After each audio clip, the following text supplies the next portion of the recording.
నమస్తే అండి, అందరూ బాగున్నారా? ఇప్పుడు ఈ వీడియోలో మనం చూస్తున్నది వచ్చేసి అన్నవరం శ్రీ సత్యనారాయణ స్వామి టెంపుల్ అండి. నైట్ పూట వ్యూ ఇలా ఉంటుంది. అవి వెంకటేశ్వర స్వామి నామాలండి. బాగా క్లియర్గా క్యాచ్ చేయలేకపోయాము.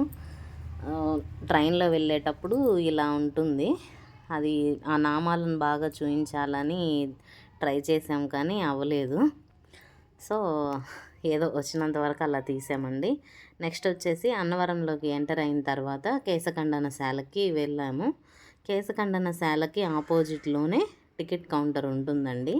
అక్కడ టికెట్స్ తీసుకొని కేశఖండనశాలలో ఇస్తే వాళ్ళు చెప్తారు పలానా నెంబర్ దగ్గరికి వెళ్ళండి అని. ఆ నెంబర్ దగ్గరికి మనం వెళ్ళాలి. ఇదే టికెట్ కౌంటర్ అండి. Queue line start. క్యూలోకి వెళ్ళి తెచ్చుకోవాలి. ఒక టికెట్ ధర 40 రూపీస్ అండి. వెంట్రుకలకైనా 40 రూపీసు, గుండుకైనా 40 రూపీసు, దేనికైనా సరే టోకెన్ తీసుకోవాల్సిందే. ఇలా టోకెన్స్ తీసుకొని కేశఖండనశాలలోకి వెళ్ళాలి. ఇలా ఈ టోకెన్స్ని వేరే చోట ఇవ్వాలని చెప్పాం కదా, అలా గుండు చేయించుకున్న తర్వాత మేము తీసుకున్నటువంటి రూమ్కి వచ్చామండి. పొరపాటును కూడా మీరెవరు ఈ రూమ్స్ తీసుకోవద్దు. ఈ రూమ్స్ వచ్చేసి శ్రీ సీతారామ సదన్ అండి. ఒక్కొక్క రూమ్కి 200 రూపాయలు కాస్ట్ చేస్తారు 24 అవర్స్లో. కానీ రూమ్స్ అయితే బాగాలేవండి, మాకు తెలీదు, అందుకనే తీసుకున్నాము. 2 బెడ్స్ ఇస్తారు, ఒక లైటు, ఒక ఫ్యాను ఇస్తారండి. గోడలు ఇవైతే బాగా పాతవైపోయినాయి. బిల్డింగ్ అంతా పాతది. కింద ఇవ్వచ్చు కదండి అని అంటే కింద పురుగు తిరుగుతుంది, అందుకనే పైన ఇచ్చామని చెప్పారు మేము అడిగినట్లయితే. ఇక్కడ చూడండి వాష్ బేసిన్ ఇవన్నీ అంత నీట్గా అయితే ఉండవండి. మ్యాక్సిమం వెళ్ళకుండా ఉండేందుకే చూసుకోండి ఈ రూమ్స్కి. అలాగే నెక్స్ట్ ఇవి కాకుండా 600 రూమ్స్ బాగుంటాయండి నాన్ ఏసీ. అవి తీసుకోవచ్చని తర్వాత చెప్పారు మాకు అడిగితే. అలాగే కొంచెం 1000 రూపాయల రూమ్స్ ఏసీ కూడా ఉంటాయంటండి. సో టోటల్గా అయితే రూమ్ ఇలా ఉంటుంది. రూమ్ నుంచి బయటకు వస్తే శ్రీ సత్యదేవ భవన్ టిఫిన్ క్యాంటీన్ అని ఇలా ఉంటాయి. ఈ వాటర్ ట్యాంకర్ ఉంటుంది. ఇక్కడి నుంచి కేశఖండనశాలకు వెళ్ళటం చాలా దగ్గర, అలాగే దర్శనానికి వెళ్ళటం కూడా చాలా దగ్గర. ఇప్పుడు మనం చూపిస్తున్నాం దర్శనానికి ఎలా వెళ్ళాలి అని. చూడండి, కార్ పార్కింగ్ ఇలా ఉంటుంది. కార్లు తీసుకొచ్చుకొని స్నానాలు చేసేసి ఇంటి దగ్గర రెడీ అయ్యి దగ్గర ఉన్న వాళ్ళు వస్తారు కదండి, వాళ్ళు ఇలా కార్ ఇక్కడ పార్కింగ్ చేసుకొని ముందుకు వెళ్ళిపోవచ్చు. ముందుకెళ్తే ఒక 200 మీటర్స్లోనే ఆలయ గోపురం వస్తుందండి. పెద్ద దూరం ఏమీ ఉండదు, వాకబుల్ డిస్టెన్సే. ఇలా కార్లు, బైక్లు ఇంకో చోట పార్క్ చేస్తారు. బస్సు కొండ మీదకి వస్తుందండి, కానీ ఈ బస్సు ఓన్లీ రైల్వే స్టేషన్ అలాగే బస్ స్టాండ్కి మాత్రమే వెళ్తుంది. ఇంకెక్కడైనా మనం చెయ్యెత్తితే ఆపుతారు కింద మాత్రం. పైన అయితే మాత్రం ఆ కొండ దగ్గర ఉన్న ప్లేస్కి వెళ్ళే ఎక్కాలి, బయట ఎక్కడ విడిగా ఆపరు. బైక్ పార్కింగ్ అయితే ఇలా ఉంటుంది. కార్లు పార్కింగ్ చేసుకున్న దాటిన తర్వాత బైక్ పార్కింగ్ ఉంటుంది.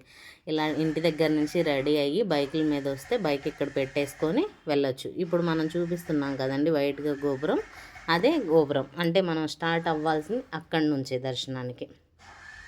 ఇటువైపు రేకులు చూపించాం కదండి, అక్కడ టిఫిన్ పెడతారు. ఈ రేకులు వచ్చేసి టిఫిన్కి మార్నింగ్ టిఫిన్ అంటే దద్దోజనము, పులిహోర పెడతారండి. అది లిమిటెడ్గా, అంటే కొంతమంది భక్తులకనే ఉంటుంది, 1000 మందికి అలా ఉంటుంది. బస్సు అయితే ఎక్కి దిగాలంటే ఆ ప్లేసేనండి, ఆ ప్లేస్లో ఆపుతారు దిగాలంటే.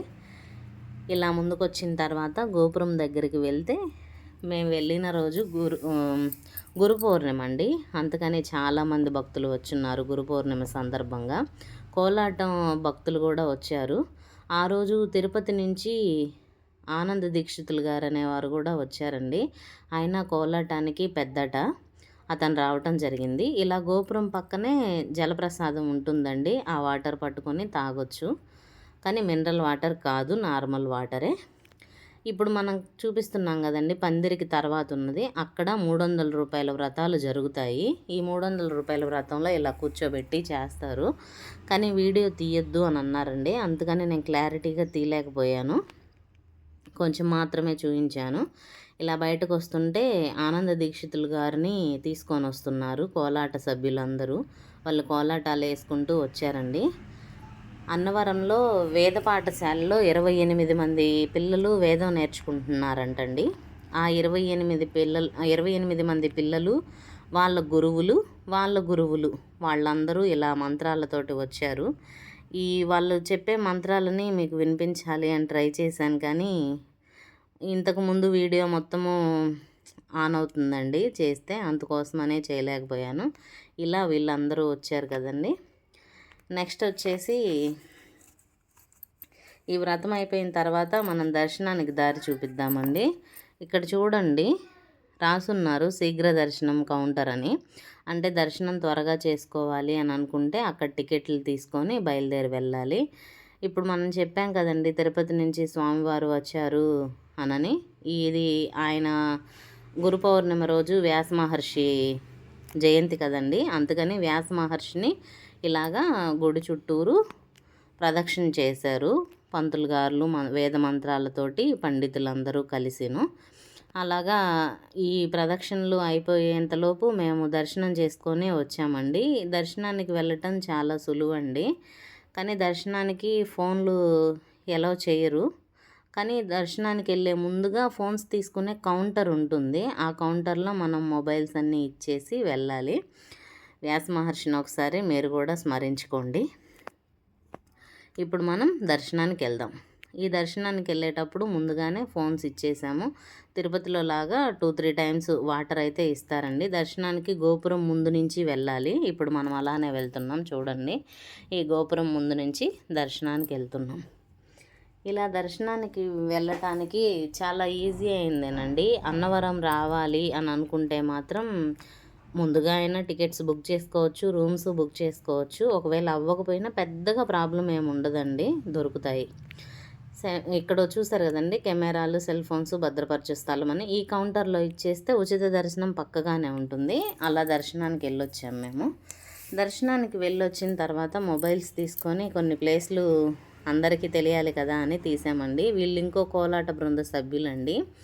ఇలాగా మొత్తం ఆ రోజు 78 కోలాట బృంద సభ్యులు వచ్చారండి. అంటే ఒక్కొక్క బృందానికి 20 మంది పైన అట్లా ఉంటారంట. 78 మంది దాకా వచ్చామని చెప్పారు. మరి ఎంతమంది అనేది మనకు కూడా పూర్తిగా తెలియదు. ఉచిత దర్శనం కౌంటర్ ఇలా ఉంటుందండి. ఇలా వెళ్ళొచ్చు. మనం దర్శనం చేసుకొని వచ్చిన తర్వాత బయట ఇలా ఉంటుంది రావి చెట్టు. ఈ రావి చెట్టులో ఆంజనేయ స్వామివారు, వినాయక స్వామివారు, నాగపడగలు ఇవన్నీ ఉంటాయండి. ఇక్కడ ప్రదక్షిణ చేసుకుంటారు. మొత్తం నేను వేరే బిజీలో ఉండి తీయలేకపోయానండి. కానీ ఇక్కడ చెట్టు దగ్గర నుంచి ప్రదక్షిణ చేస్తే కనిపిస్తాయి. ఆ చెట్టు నుంచి కొంచెం దూరం ముందుకు వచ్చినట్లయితే అక్కడ హోమం జరుగుతుందండి. అక్కడికి ఎవరిని రానిరు. హోమానికి బుక్ చేసుకున్న భక్తులను మాత్రమే రానిస్తున్నారు. మేము దూరం నుంచి వీడియో తీసాము. హోమం జరిగే పక్క నుంచి వ్యూ అయితే ఇలా ఉందండి. కొండల మధ్యలో చెరువు ఇలాగుంది వ్యూ. దాని తర్వాత వచ్చేసి గోశాలకు వెళ్దామండి మనం. ఇక్కడ గోశాల ఉంటుంది. స్వామివారికి ఉపయోగించిన పువ్వులతోటి అగరబత్తీలు, ధూప్ స్టిక్లు చేసి అమ్ముతున్నారండి. ఆ కౌంటర్ ఇప్పుడు మనం చూపించింది ఇదే శ్రీ గోకులం అండి. ఈ గోకులంలోకి వెళ్ళేటప్పుడు గడ్డి తీసుకోవచ్చు. మనం ప్రత్యేకంగా బనానాస్ కానీ ఏమన్నా తీసుకెళ్తే పెట్టనివ్వరండి. వాళ్ళు అక్కడ గడ్డి అమ్ముతారు. అది కొనుక్కొని మాత్రమే పెట్టాలని చెప్తారు. అలా గోవులను చూసిన తర్వాత నాకు ఇక్కడ ఒక చెట్టు కనిపించిందండి. నేను కదంబం చెట్టుని ఎప్పుడూ చూడలేదు. బహుశా ఇది కదంబం చెట్టేనేమో అని చెప్పేసి వీడియో తీశాను. మీకెవరికైనా తెలిస్తే అవునో కాదో కామెంట్ చేయండి. కాయల్ని కొంచెం బాగా గమనించండి. ఎండలో ఆకుల రంగులోనే ఉన్నాయి. ఇంకా వాటికి ఏదో పువ్వు రావాలి కదా, అది రాలేదు. ముందుకు వచ్చిన తర్వాత గోమాత నామాలు అని ఇలా రాసున్నాయండి. అంటే మనం గోమాతను దర్శనం చేసుకోలేకపోయినా సరే ఈ నామాలను చదువుకున్నట్లయితే గోమాత అనుగ్రహం మనకు కలుగుతుందని అంటారు కదా, అందుకని తీసామండి. అక్కడి నుంచి ముందుకు వచ్చిన తర్వాత ఇంతకు చెప్పాం కదండి ఆనంద దీక్షితులు గారు కోలాటానికి పెద్ద అనని. అతన్ని ఇలా మేళాలతోటి తీసుకెళ్తున్నారు. జెంట్స్, లేడీసు డ్రమ్ములు వాయిస్తున్నారండి. ఆ స్వామివారిని ఇలాగా మండపంలోకి తీసుకెళ్తున్నారు. అంటే ఈరోజు ఆయన్ని సన్మానించుకుంటున్నారు.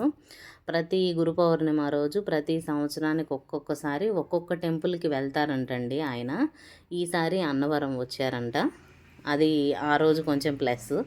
ఇలాగా మేళతాళాలతోటి తీసుకొని వెళ్తున్నారు ఆయన్ని తీసుకెళ్ళిన తర్వాత సన్మానం ఎక్కడ జరుగుతుంది అనేది తర్వాత చూపిస్తానండి.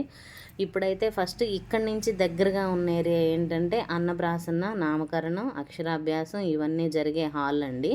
అది చూపిస్తాను.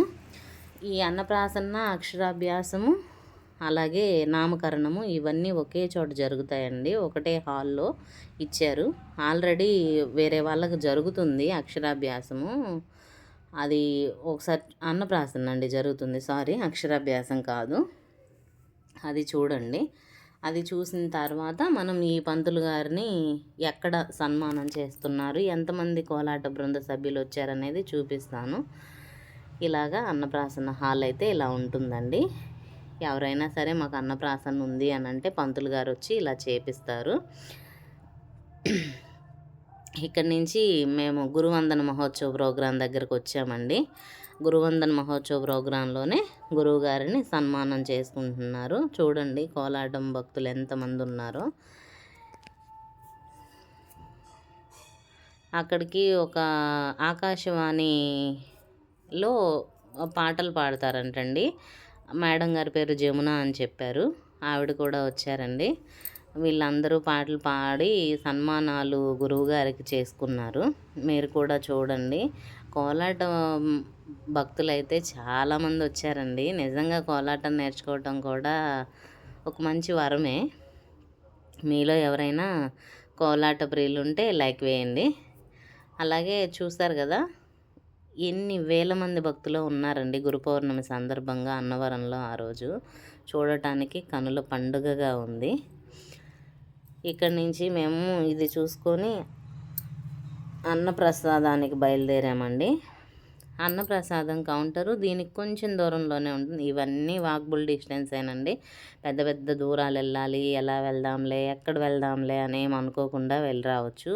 అంటే కొంచెం ముసలోళ్ళని తీసుకొని వెళ్ళిన వాళ్ళైనా సరే వెళ్ళొచ్చు. అంత నడవగలిగినటువంటి దూరాలే. ఇక్కడి నుంచి మనం అన్నప్రసాదానికి వెళ్ళాము. చూడండి, గురువందన మహోత్సవము అని రాశారు.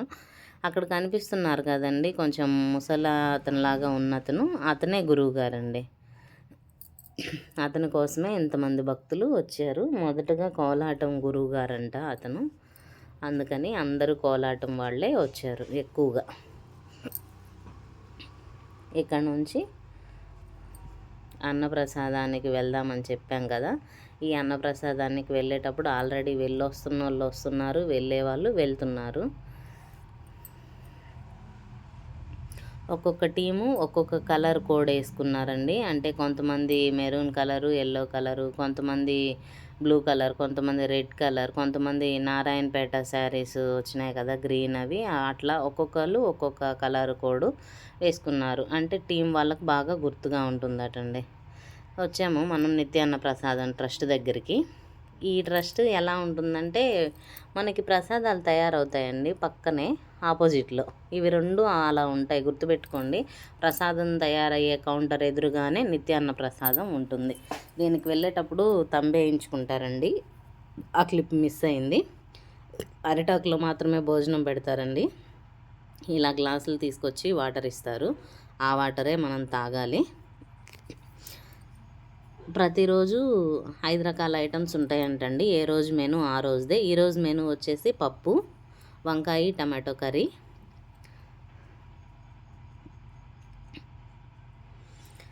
నెక్స్ట్ వచ్చేసి కొబ్బరి పచ్చడి, పులిహోర. ఇప్పుడు పులిహోర వచ్చింది కదా, నెక్స్ట్ కొబ్బరి పచ్చడి వస్తుంది. పులిహోర చాలా టేస్ట్గా ఉందండి. కొబ్బరి పచ్చడి అండి ఇప్పుడు వచ్చింది. వడ్డించే వాళ్ళు కూడా అడిగి మరీ వడ్డిస్తారు. కానీ ఇక్కడ గుర్తుపెట్టుకోవాల్సిన విషయం ఏంటంటే కర్రీస్ అయితే మళ్ళీ సెకండ్ టైం రారు. సాంబారు, మజ్జిగ మాత్రమే సెకండ్ టైం వస్తారు. రైస్ కూడా వస్తారు. ఎన్నిసార్లు పిలిచినా అన్నిసార్లు వస్తారు రైస్ కోసం. చూశారు కదండి. పులిహోర తినేలోపు వైట్ రైస్ వస్తుంది. వైట్ రైస్ మనం అడిగినంత పెడతారండి. అక్కడ ఏమీ ఇబ్బంది ఉండదు. కాకపోతే కొంచెం మరీ తిరుపతిలో అంత స్పీడ్గా కాదు, కొంచెం నిదానంగా తిన్నా పర్లేదు, ఏమి ఇబ్బంది అని అనిపించదు. ఇలా తిన్న తర్వాత సాంబార్ వస్తుంది. రైస్ మాత్రం ఎన్ని టైమ్స్ అయినా వస్తుంది. అలాగే మజ్జిగ అవైలబుల్ ఉంటుంది. మజ్జిగలో కొత్తిమీర తరిగి వేస్తారు. భోజనం అయితే చాలా బాగుందండి. స్వామివారి భోజనం స్వీకరించిన తర్వాత సాంబార్ అండి, గుమ్మడికాయ ముక్క వచ్చింది సాంబార్లో. మళ్ళీ వచ్చారండి రైస్ వాళ్ళు, మజ్జిగ. సో ఇదండి స్వామివారి భోజనంలో ఉండేటటువంటివి. ఇక్కడ అన్నదాన విరాళాలు స్వీకరిస్తారండి. మనం ఎంత ఇచ్చినా తీసుకుంటారు.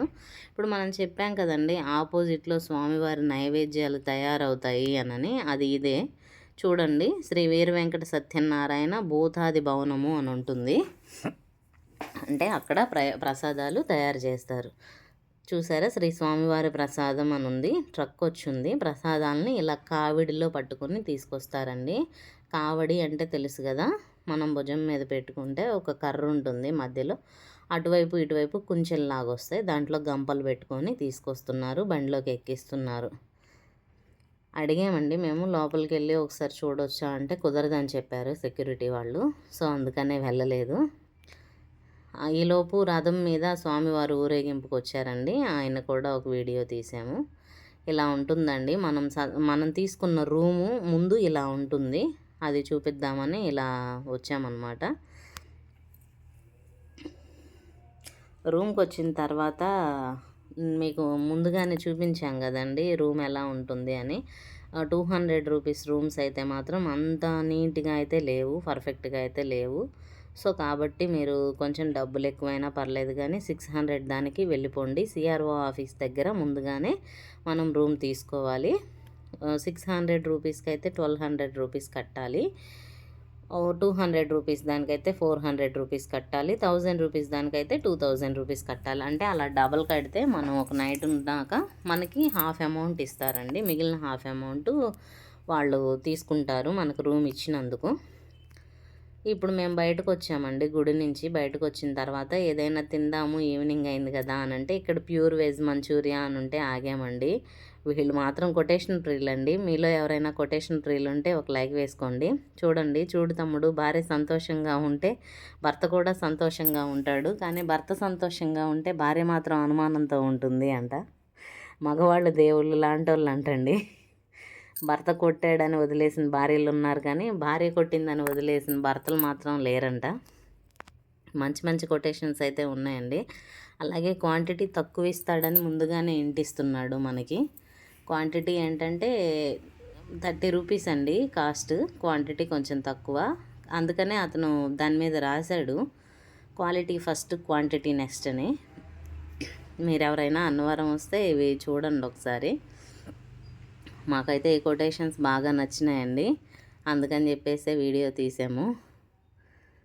మీరు ఎవరైనా వచ్చినట్లయితే ఇక్కడ ఒకసారి ట్రై చేయొచ్చు. ఈ అన్నవరంలో ఈ గోబీ మంచూరియా బండి వచ్చేసి శ్రీ మరిడమ్మ అమ్మవారి ఆలయానికి కొంచెం పక్కగానే ఉంటుందండి. మరిడమ్మ అమ్మవారి ఆలయం అని అంటే ఎవరైనా చెప్తారు, అక్కడ మెయిన్ రోడ్డు మీదే ఉంటుంది. వేసే అతను కూడా చూపించాము, ఒకసారి చూడండి. కానీ టేస్ట్ మాత్రం చాలా బాగుందండి. ఇంతే క్వాంటిటీ ఇస్తారండి. ఇది 30 రూపీసు, పార్సిల్ అయితే 40 రూపీస్ అండి. చెప్పాం కదా శ్రీ మరిడమ్మ అమ్మవారి ఆలయం అని. ఆ రోజు అమ్మవారికి శాకాంబరి అలంకరణ